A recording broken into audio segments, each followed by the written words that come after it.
প্রিয় দর্শক শ্রোতা, আজ জুমার দিন। জুমার দিনটি অনেক দামি একটি দিন। নবীজি সাল্লাল্লাহু আলাইহি ওয়াসাল্লাম বলেন, জুমার দিনটি হলো ঈদের দিন। সুবহানাল্লাহ।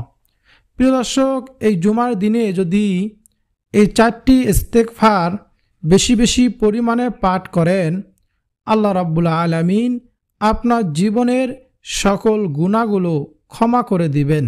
সুবহানাল্লাহ। প্রিয় দর্শক, জীবনে তো গুনাহের কাজ কম করলাম না, প্রতিটি সেকেন্ডে প্রতিটি মুহূর্তে গুনাহের কাজ করেই চলছি। দেখেন, এই যে এত গুনাহ করছি, তারপরও কি আল্লাহ তাআলা রাগ করে আমাদের চেহারাটাকে পাল্টিয়ে দিয়েছেন? অথচ পূর্ববর্তী জামানার নবী রাসূলদের উম্মতেরা যদি কোনো গুনাহের কাজ করত, তাদের চেহারাটাকে আল্লাহ সুবহানাহু ওয়া তাআলা সাথে সাথেই পাল্টিয়ে দিত। প্রমাণস্বরূপ নবী দাউদ আলাইহিস সালাতু ওয়াস সালামের অনেক সুললিত কণ্ঠ ছিল। নবী দাউদ আলাইহিস সালাতু ওয়াস সালামের উপর নাজিল হয়েছে জবুর কিতাব। তিনি যখন তার সুললিত কণ্ঠের দ্বারা জবুর কিতাব তিলাওয়াত করতেন, আকাশের পাখিগুলো তার কাছে চলে আসত, নদীর মাছগুলো তার কাছে চলে আসত। আল্লাহ সুবহানাহু ওয়া তাআলা আদেশ করলেন, ও নবী দাউদ, আপনি আপনার কওমের লোকদেরকে বলবেন, শনিবার দিন যেন তারা নদীর পাড় থেকে কোনো মাছ না ধরে। নবী দাউদ আলাইহিস সালাতু ওয়াস সালাম তার কওমদের লোকদেরকে বলল, অর্থাৎ তার জাতি ভাইদেরকে বলল, ও আমার জাতি ভাইয়েরা শোনো, ও আমার পাড়া প্রতিবেশীরা শোনো, আল্লাহ সুবহানাহু ওয়া তাআলা হুকুম করেছেন যে এই শনিবার দিন তোমাদের মাছ না ধরতে। নবী দাউদ আলাইহিস সালাতু ওয়াস সালামের কথা তারা শুনল না।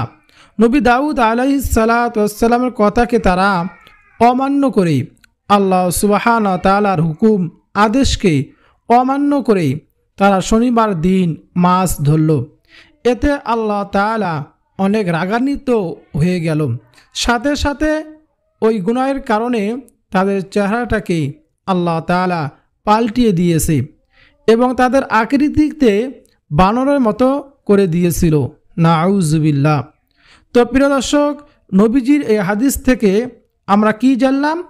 নবীজির এই হাদিস থেকে আমরা জানতে পারলাম যে পূর্ববর্তী জামানার নবী রাসূলদের উম্মতেরা যদি কোনো গুনাহের কাজ করত, তাদের চেহারাটাকেই আল্লাহ তাআলা সাথে সাথেই পাল্টিয়ে দিতেন।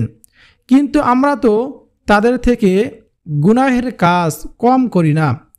তো এত গুনাহ করার পরও আমাদের চেহারাটাকেই আল্লাহ তাআলা এখনও ঠিক রেখেছেন। এর একমাত্র কারণ কি জানেন? কারণ আমরা হচ্ছি আখিরি নবীর উম্মত। সুবহানাল্লাহ।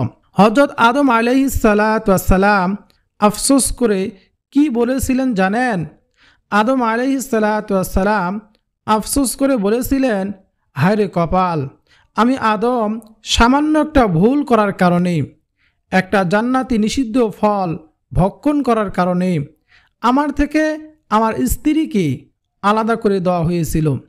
দীর্ঘ 350 বছর আমরা একে অপরের সাথে দেখা করতে পারি নাই, শুধু দুনিয়ায় বসে অজর ধারায় কান্না করেছি। আর আমি শুনেছি যে আখিরি নবীর জামানায় এমন উম্মত আসবে, তারা যদি জীবনভর গুনাহের কাজ করে তারপরও তাদের স্ত্রী থেকে তাদেরকে আলাদা করবেন না আল্লাহ তাআলা। এর একমাত্র কারণ হলো শুধু আখিরি নবীর বরকত। সুবহানাল্লাহ, আল্লাহু আকবার। তো প্রিয় দর্শক, কি বুঝতে পারলাম আমরা আখিরি নবীর উম্মত, অর্থাৎ আমি আপনি আখিরি নবীর উম্মত। এই নবীর উম্মত হওয়ার পরও যদি আমরা দামি আমল না করতে পারি, তাহলে আমাদের থেকে হতভাগা কপাল পোড়া এই পৃথিবীতে আর কেউ নেই। তাই আমরা অবশ্যই এই 4টি ইস্তেগফার অবশ্যই বেশি বেশি পরিমাণে পাঠ করার চেষ্টা করব ইনশাআল্লাহ। প্রিয় দর্শক, সর্বপ্রথম যে ইস্তেগফারের কথা বলবো, সেই ইস্তেগফারটি হলো নবীজি সাল্লাল্লাহু আলাইহি ওয়াসাল্লাম বলেন, তোমরা বলিও রব্বানা যালামনা আনফুসানা ওয়া ইল্লাম তাগফির লানা ওয়া তারহামনা লানাকুনান্না মিনাল খাসিরিন। নবীজি বলেছেন এই ইস্তেগফারটি আদম আলাইহিস সালাতু ওয়াস সালাম পাঠ করেছেন, তাই তোমরাও পাঠ করো। দেখেন, নবী আদম আলাইহিস সালাতু ওয়াস সালাম যখন জান্নাতে ছিলেন, জান্নাতে একটি ফল খেয়ে তিনি এই আল্লাহ তাআলা তাকে রাগান্বিত হয়ে তাকে দুনিয়ার মধ্যে পাঠিয়ে দিয়েছিলেন। আম্মাজান হাওয়া আলাইহিস সালাতু ওয়াস সালাম সহ একজন পৃথিবীর এক মাথায় ছিলেন, আর একজন পৃথিবীর ওই মাথায় ছিলেন। পৃথিবীর দুই মাথা থেকে 350 বছর আল্লাহ তাআলার দরবারে অজর ধারায় কান্না করেছিলেন।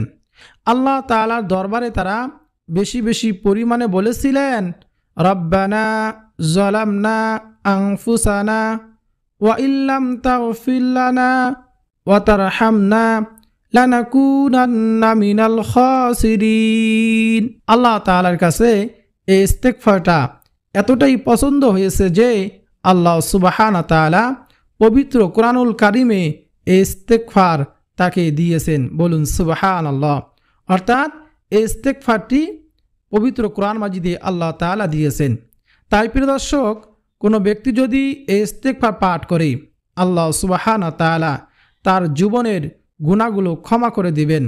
তবে তওবা নিয়তে পাঠ করতে হবে, তওবা করার উদ্দেশ্যে পাঠ করতে হবে। তওবা করলে কি লাভ জানেন? তওবা করলে অনেক অনেক লাভ। চলুন একটি তওবার ঘটনা শুনি, তারপর আমরা জানব বাকি সেই 3টি ইস্তেগফারের কথা। নবী মুসা আলাইহিস সালাতু ওয়াস সালামের সেই ঘটনা। নবী মুসা আলাইহিস সালাতু ওয়াস সালামের কাছে বনি ইসরাইল গোত্রের সকল মানুষ আইসা বলল, ও নবী মুসা, আপনি তো আল্লাহ তাআলার সাথে কথা বলেন, আচ্ছা আপনি একটু আল্লাহ তাআলার কাছে বলেন তো, যাতে করে আল্লাহ তাআলা আমাদের এই বনি ইসরাইল গোত্রের মধ্যে বৃষ্টি দান করেন। নবী মুসা আলাইহিস সালাতু ওয়াস সালাম বললেন, ঠিক আছে, আমি আল্লাহ তাআলার সাথে কথা বলে দেখব আল্লাহ তাআলা কি বলেন। তোমরা অমুক দিন আমার কাছে চলে আসো। সেই কথা সেই কাজ। সব বনি ইসরাইল গোত্রের মানুষেরা একটা দিন তারিখ মোতাবেক নবী মুসা আলাইহিস সালাতু ওয়াস সালামের কাছে চলে আসলো।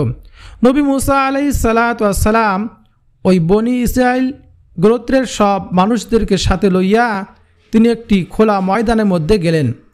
খোলা ময়দানে যাওয়ার পর নবী মুসা আলাইহিস সালাতু ওয়াস সালাম আল্লাহ তাআলার কাছে দোয়া করতে লাগলেন সবাইকে সাথে নিয়ে। আল্লাহ তাআলা, আজকে কতদিন যাবৎ আমাদের এই বনি ইসরাইল গোত্রের মধ্যে বৃষ্টি হচ্ছে না, আপনি বৃষ্টি দান করেন।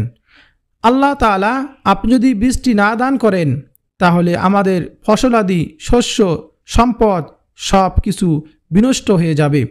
নবী মুসা আলাইহিস সালাতু ওয়াস সালাম এই দোয়া করার পর আল্লাহ সুবহানাহু ওয়া তাআলা সাথে সাথেই গায়েবীভাবে আওয়াজ দিলেন, ও নবী মুসা, তুমি যদি তোমার জীবন দশায় এখান থেকে আটকাইয়া এই দোয়া করো, তারপরও আমি আল্লাহ তাআলা তোমার দোয়া কবুল করব না। নবী মুসা বললেন, কেন আল্লাহ, আমি কি কোনো অন্যায় করেছি? আল্লাহ তাআলা বলেন, না, তুমি কোনো অন্যায় করনি, তবে তুমি যেই মজলিসের মধ্যে বসে দোয়া করতেছ ওই মজলিসের মধ্যে একজন 40 বছরের জিনাকারী আর নাফরমান রয়েছে।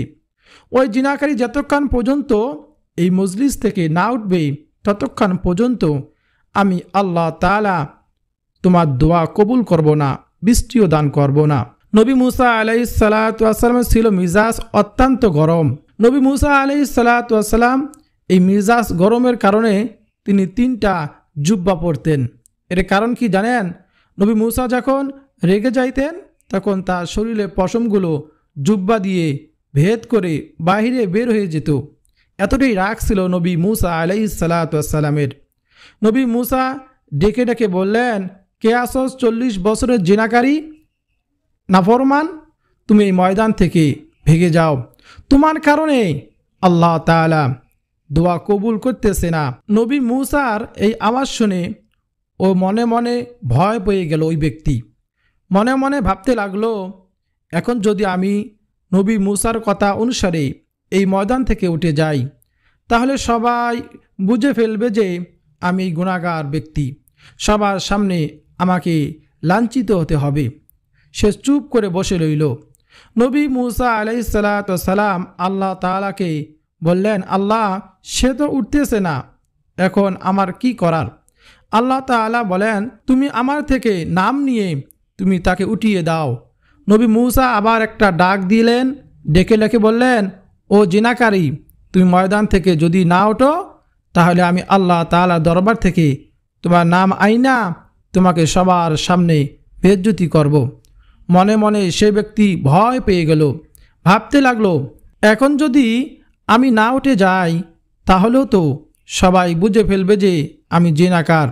আবার যদি না উঠি, নবী মুসা আলাইহিস সালাম আল্লাহ তাআলার দরবার থেকে নাম এনে আমাকে সবার সামনে বেইজ্জতি করে, তখন তো আমার কোনো উপায় থাকবে না। তখন সে কুল কিনারা না পাইয়া চোখ দুইটার নিচে দিয়া চোখের পানি ছেড়ে বলতে লাগলো, আল্লাহ, দীর্ঘ 40 বছর ধরে এমন গুনাহের কাজ আমি করে আসছি, আজও পর্যন্ত রাগ করে আপনি মানুষের সামনে এই গুনাহকে প্রকাশ করে দেন নাই। আপনি আজ কেন এমন রাগ করে গেলেন? আপনি আমাকে এই মজলিস থেকে বাঁচিয়ে দিন। আমি তওবা করলাম, আমি আপনার সাথে কথা দিলাম, জীবনে এমন গুনাহের কাজ আমি আর করব না। নবী মুসা হঠাৎ করে দেখলেন আকাশটা মেঘান্ন হয়ে গেল, বজ্রপাত করা শুরু হয়ে গেল, প্রচুর পরিমাণে বৃষ্টি পড়া শুরু হয়ে গেল। নবী মুসাকে সবাই জিজ্ঞাসা করলো, ও নবী মুসা, আপনার তো আল্লাহ তাআলা বলেছিলেন এবং আপনিই তো বলেছিলেন যে জিনাকারী যতক্ষণ পর্যন্ত ময়দান থেকে না উঠবে ততক্ষণ পর্যন্ত আল্লাহ সুবহানাহু ওয়া তাআলা বৃষ্টি দান করবেন না, কিন্তু জিনাকারী তো ময়দান থেকে উঠল না, আপনি কি আমাদেরকে ধোঁকা দিলেন? নবী মুসা আলাইহিস সালাম প্রশ্নবিদ্ধ হয়ে আল্লাহ তাআলাকে বললেন, তুমি তো বলেছিলে যে জিনাকারী না উঠলে বৃষ্টি দেব না, কিন্তু জিনাকারী তো উঠলই না, সবাই আমাকে নানান কথা বলতেছে, তুমি বৃষ্টি দান করেছো। আল্লাহ তাআলা তখন বললেন, ও নবী মুসা, শোনো, আমি যার কারণে বলেছিলাম বৃষ্টি দেব না, তার কারণেই আমি বৃষ্টি দিয়েছি। সুবহানাল্লাহ। এই যে তুমি যখন ওই জিনাকারীকে ভয় দেখিয়েছো, তখন সে আমি মহান মালিকের সাথে এমনভাবে কথা বলে তওবা করেছে, আমি আল্লাহ তার তওবা কবুল না করে পারি নাই। সুবহানাল্লাহ। এবার নবী মুসা বললেন, আল্লাহ, আপনার এমন মায়া? আল্লাহ তাআলা বলেন, হ্যাঁ, আমার এমন মায়া। সেই নবী মুসা আলাইহিস সালামের জামানার একজন মূর্তি পূজক সব সময় মূর্তিকে সামনে লইয়া সনাম সনাম বলতো। হঠাৎ করে তার মুখ দিয়ে মুখ ফসকে একদিন বলেই বের হয়ে গিয়েছিল যে সমাদ সমাদ। সাথে সাথে গায়েবীভাবে আওয়াজ আসলো, ও বান্দা, আজ 300 বছর পর তুমি কেন আমাকে ডাকলে? কি দরকার তোমার, বলো। ওই ব্যক্তি বলল, আপনি কে? আল্লাহ তাআলা সাথে সাথে বললেন, আমি তোমার রব, আমি তোমাকে সৃষ্টি করেছি। সুবহানাল্লাহ, আল্লাহু আকবার। তুমি এই যে সনাম সনাম বলতেছো, সে তোমাকে বানায় নাই, আমি আল্লাহ সমাদ তোমাকে বানিয়েছি। সুবহানাল্লাহ। ওই ব্যক্তি সাথে সাথে কালিমা পড়ে মুসলমান হয়ে গেল। সুবহানাল্লাহ। এবার নবী মুসা আলাইহিস সালাম আল্লাহ তাআলাকে জিজ্ঞাসা করলেন, ও আল্লাহ, সে তো আপনাকে ভুল ক্রমে ডেকেছিল, সে তো ইচ্ছাকৃতভাবে আপনাকে ডাকে নাই। আল্লাহ তাআলা বলেন, ও নবী মুসা, তোমাকেই তো আমি বলেছি যে আমি আল্লাহর অনেক বেশি মায়া, কেউ আমাকে ভুল ক্রমে ডাকলেও আমি সেই ডাকে সাড়া দিয়ে ফেলি। সুবহানাল্লাহ। তো প্রিয় দর্শক, প্রথম নম্বর ইস্তেগফারটি কি জানতে পেরেছিলাম? রব্বানা যালামনা আনফুসানা ওয়া ইল্লাম তাগফির লানা ওয়া তারহামনা লানাকুনান্না মিনাল খাসিরিন। দ্বিতীয় নম্বর যে ইস্তেগফারের কথা বলবো, সে ইস্তেগফারটি হলো সাইয়্যিদুল ইস্তেগফার। নবীজি সাল্লাল্লাহু আলাইহি সাল্লাম বলেন, কোনো ব্যক্তি যদি সকালবেলা একবার সাইয়্যিদুল ইস্তেগফার পাঠ করে, সে যদি সন্ধ্যা হওয়ার আগেই মারা যায় তবে সে জান্নাতি হবে। আবার কোনো ব্যক্তি যদি সন্ধ্যাবেলা একবার সাইয়্যিদুল ইস্তেগফার পাঠ করে, সে যদি সকাল হওয়ার আগেই মারা যায় তবে সেও জান্নাতি হবে। সুবহানাল্লাহ। নবীজি বলেন সাইয়্যিদুল ইস্তেগফারটি হলো আল্লাহুম্মা আনতা রাব্বি লা ইলাহা ইল্লা আনতা খালাকতানি ওয়া আনা আবদুকা ওয়া আনা আলা আহদিকা ওয়া ওয়া'দিকা মাস্তাতা'তু আউযু বিকা মিন শাররি মা সানা'তু আবুউ লাকা বিনি'মাতিকা আলাইয়া ওয়া আবুউ লাকা বিযামবি ফাগফিরলি ফাইন্নাহু লা ইয়াগফিরুয যুনুবা ইল্লা আনতা। এটাই হলো সেই সাইয়্যিদুল ইস্তেগফার। নবীজি এটা সম্পর্কে বলেছেন, কোনো ব্যক্তি যদি সকালবেলা একবার পাঠ করতে পারে, সেদিনে যে কোনো সময় মারা যাক না কেন তারপরও সে জান্নাতি হবে। আবার কোনো ব্যক্তি যদি সন্ধ্যাবেলা একবার পাঠ করতে পারে, সে রাতে যে কোনো সময় মারা যাক না কেন সে জান্নাতি হবে। বলুন সুবহানাল্লাহ, আল্লাহু আকবার। আল্লাহ তাআলা বলেন ওই জান্নাতে যা আছে কোনো দুঃখ কষ্ট কিছুই নেই। যে জান্নাতে, ওই জান্নাতের মধ্যে সবাই আল্লাহ তাআলাকে দেখতে পাবে। সুবহানাল্লাহ। আল্লাহ তাআলা সব জান্নাতীদেরকে জান্নাতের মধ্যে ঢুকাইয়া এবার বলবেন, ও জান্নাতি আমার বান্দা বান্দিরা, আমি কি তোমাদের সাথে যত রকমের ওয়াদা করেছিলাম সব ওয়াদা পূরণ করতে পেরেছি? আপনি আমাদের সাথে যত রকমের ওয়াদা করেছিলেন সব কিছুই পূরণ করেছেন, তবে একটি ওয়াদা আজও পর্যন্ত পূরণ করেন নাই, সেটি হলো আজও পর্যন্ত আমরা আপনাকে দেখতে পাই নাই। তখন আল্লাহ তাআলা বলবেন, আমি আল্লাহ কখনোই ওয়াদা ভঙ্গ করি না, যাও আমি তোমাদের সাথে আজকে দেখা দেব। বলুন সুবহানাল্লাহ। নবীজি বলেন ৭০,০০০ নূরের পর্দা আল্লাহ তাআলা উঠাইয়া আল্লাহ তাআলা সাথে সাথে জান্নাতি বান্দা বান্দীদের সাথে সামনে সামনি ভাবে দেখা দিবেন। সুবহানাল্লাহ। প্রিয় দর্শক, তখন কেমন অবস্থা হবে বুঝতে পেরেছেন? কত সুন্দর আল্লাহ তাআলা আমাদের আল্লাহ। বলুন সুবহানাল্লাহ। নবী মুসা আলাইহিস সালাতু ওয়াস সালাম সব সময় আল্লাহ তাআলাকে বলতো, আল্লাহ আমি আপনাকে দেখতে চাই। আল্লাহ বলেন তুমি আমাকে দেখতে পারবা না। নবী মুসা বলল, না দেখতে পারবো। আল্লাহ বললেন ঠিক আছে, তুমি তুর পাহাড়ে আইসো। নবী মুসা কথা মতো তুর পাহাড়ে গেল। আল্লাহ তাআলা একটা পর্দা উঠাইয়া ৭০,০০০ পর্দা থেকে একটা মাত্র পর্দা উঠাইয়া সামান্য একটি উকি দিয়েছেন, শুধু একটু উকি দিয়েছেন। এই উকি দেওয়ার কারণে তুর পাহাড়ের মধ্যে আগুন লাগিয়া গিয়েছিল। বলুন সুবহানাল্লাহ। এবং নবী মুসা আলাইহিস সালাতু ওয়াস সালাম বলেন ওই তুর পাহাড়টা জ্বলে পুড়ে ছারখার হয়ে গিয়েছিল এবং সেই আগুনের তাপ আমিও পেয়েছি। নবী মুসা আলাইহিস সালাতু ওয়াস সালাম বলেন আল্লাহ তাআলা না জানি কত সুন্দর। বলুন সুবহানাল্লাহ। সেই আল্লাহ তাআলাকে যদি জান্নাতের মধ্যে দেখতে চান তাহলে সব সময় সাইয়্যিদুল ইস্তেগফার পাঠ করুন। নবীজি বলেন সকালবেলা কেউ সাইয়্যিদুল ইস্তেগফার পড়লে সে সন্ধ্যা হওয়ার আগেই মারা যায় তাহলে সে জান্নাতি হবে। আবার যদি সন্ধ্যাবেলা একবার পরে রাতে যে কোনো সময় মারা গেলে সেও জান্নাতি হবে। সুবহানাল্লাহ। প্রিয় দর্শক, এই জন্য সাইয়্যিদুল ইস্তেগফার সকাল সন্ধ্যায় একবার করে পাঠ করব। তৃতীয় নম্বর ইস্তেগফারটি হলো রব্বিগফিরলি ওয়া তুব আলাইয়া ইন্নাকা আনতাত তাওয়াবুর রহিম। তোমাদের রিজিকের পেরেশানি, তোমার কাছে টাকা নেই, তোমার আল্লাহ তাআলার সাহায্য প্রয়োজন, ঋণে তুমি জর্জরিত, বেশি বেশি ইস্তেগফার পড়ো, হাঁটতে চলতে পড়ো। রব্বিগফিরলি ওয়া তুব আলাইয়া ইন্নাকা আনতাত তাওয়াবুর রহিম।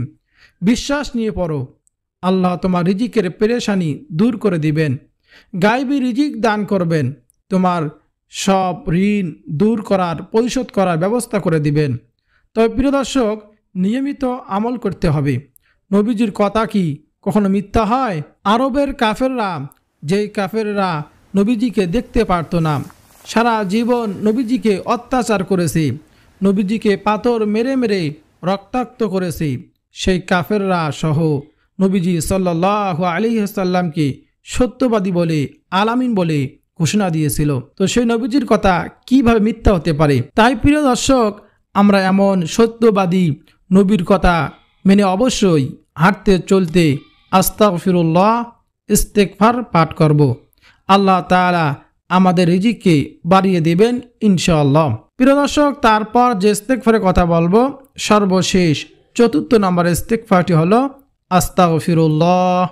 আস্তাগফিরুল্লাহ, এই ছোট ইস্তেগফারটি আমরা সব সময় পাঠ করব বেশি বেশি। প্রিয় দর্শক, আসুন আমরা সবাই মিলে এই 4টি ইস্তেগফার বেশি বেশি পরিমাণে পাঠ করে আল্লাহ তাআলার কাছে তওবা করার মতো তওবা করি।